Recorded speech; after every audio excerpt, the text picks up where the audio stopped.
G'day guys, Jeff here, and continuing with our theme of domination. Here we have grid, and I'm running the AUG. I think we're probably slapping on dual mags on that, and we'll see in a second if I recall correctly. And I'm running the traditional loadout, I believe, in the form of Ghost and Claymores and whatnot. That was an interesting kill for me. I did not expect that. You probably saw me twitch or flinch. And here I managed to get lucky to pick up that kill. So dual mags are definitely in use, and I'm unlucky to lose that gunfight. I believe this was actually the first match of the day here, and I'm a little bit sloppy on the controls for the first match of the day. And as you can see, I look like I'm a little bit dazed. I don't know what's happening here. In fact, I think I'm reading emails, so I also want to say thanks to everyone who sends me comments and messages on YouTube. Sometimes while I'm playing, I'll actually read through some of them, which can sometimes be quite entertaining, especially the trolls. And I'm not saying troll me anymore, but yeah, it can be certainly quite interesting. I find personally that at any form of distance from about where I shot that guy onwards with the AUG, you really do need to burst fire it in a controlled manner, otherwise you will completely miss. And even though it sounded like I was going full auto there, you might want to rewind, because I was actually triggering on and triggering off. So I was triggering on and off quite quickly, but I was doing so in a manner that could allow me to reduce my recoil a little bit and track the target. And the recoil is manageable if you want to do some target tracking, and at the moment it looks like I'm getting owned, but I think we'll pick that up, otherwise I wouldn't be bringing this video to the channel, would I? So in terms of playing games, I think everyone has their good and bad games, and Black Ops seems to be leaning on the side of running with a good team. It's fairly easy to get a KD over 1.5. I see, even if you run badly, you generally are still over 1 in the scheme of things. And the only game types where you can go extremely negative at times are like Headquarters and even Demolition, just because it gets to a point where there's a mad rush to get things done, and all it takes is a patient defender or a patient attacker to actually completely wipe up the team that's trying to get the objective. And that comes and goes every once in a while. So here's a classic example. It looks like I'm just sitting there, but no, I'm actually on the phone. I answered a few phone calls during this game as well, so the controller's just sitting on my lap and I'm doing absolutely nothing. I'm trying to, obviously off the phone call now, but let's get going. Now, the Blackbird is such a fantastic perk that it's almost a prerequisite that people are running it. Now, I don't know why the hell I brought up that spy plane then. I really have no idea. Again, it's the first game of the morning and I shouldn't have been doing that. But who knows? Something that we'd like to do with the fact that the spawns flip so much as well is that as soon as we have any inkling that the spawn's about to flip, the teams that I generally roll with will capture the point that we get flipped over to. So in this instance, if we know that our team is stacking on the Alpha side, or that the enemy team is starting to stack on the Charlie side, then we'll just go ahead and take Charlie. And something else that I've found to be, to work quite well with Black Ops is sometimes when Bravo's under major contention. If Bravo is under major contention, you say hold Alpha. You want to get some people, especially running Ghost, to get around to the Charlie flag and cap it. And what you find happens is that if you're holding Alpha and Charlie, the opposing team starts spawning either on Alpha or Charlie, namely, or they spawn on a completely different area of the map. For instance, in firing range, they spawn at the lower firing range. But if you cap Alpha and Charlie, it's a huge distraction for you to then cap the Bravo flag.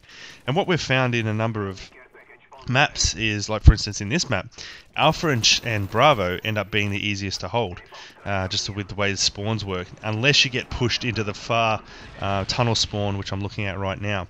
If you get pushed into that, then it's very hard to recapture Bravo when a team's holding Charlie and Bravo and it's holding you up.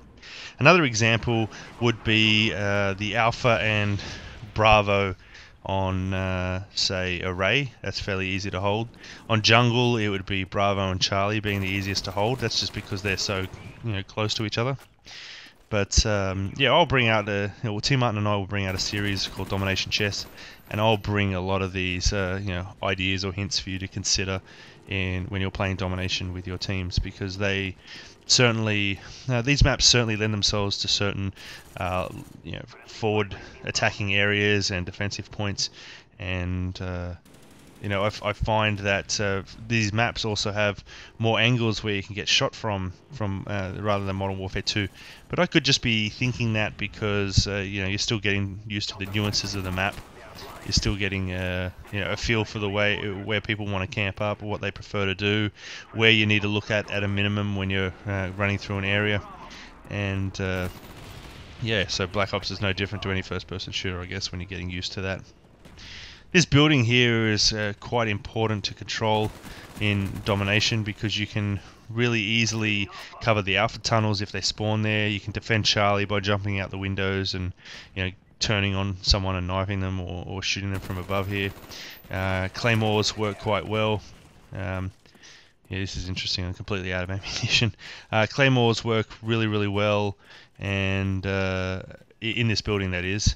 So you can essentially, you and a teammate can essentially hold up in that building, patrolling the stairwell, both sides, and you'll get excellent Bravo coverage and Domination. So that was a really excellent timing for that person just to stand there and do nothing else but give me his gun. So I will certainly take that from him. And some failed shooting on my behalf here. Oop, see, look at that. I'm running the Control Freaks now, well, one Control Freak on the right thumbstick of my Xbox controller. Just the right thumbstick only, and I've lowered the sensitivity just down to high. So running with high and the Control Freak, it does remove quite a lot of dead zone. I'm still getting used to the way the controller works, but I'm finding that it's a lot easier to do the minute corrections as you would expect on a PlayStation 3 controller, and that's something I really enjoyed. But those minute corrections and removing the dead spot, because it gives you a larger lever throw, so that means that you can effectively you can do finer motor control of your right thumb on the aiming stick to aim where you need to aim at that point in time. We're back in the chopper gunner. This is coming to an end. I am actually going to, I mentioned it in a previous video, but I've started doing it now. I'm going to run Killstreaks such as Napalm, Blackbird, and then maybe Gunship only, or Napalm, Blackbird, Dogs. So, if you actually get up to those kill streaks in a game, it gets very interesting in terms of KD. And then outside of that, if you don't get it and you still get a good score, it means you've done well with your gun skills. And that's also, well, in TDM and whatnot, it means you've done well in your gun skills. Outside of that, I want to also make a recommendation. So many people are putting up gunships now, and a lot of people are doing the care package, swapping with Hardline Pro, especially as they decide not to prestige. I really recommend that you load up a Strela and shoot down all of the care package helicopters that come in, even if they're leaving. Just get a lock on, shoot them. You get so many experience points for them. It's great, especially if you're not playing like Headquarters or Demolition or something. It gives you a lot of points. You can rank up a lot by shooting down air support, so get to it. Anyway guys, that was the end of the match. I don't know what my final score was in there, but I think it was fairly decent. And until next time guys, see ya.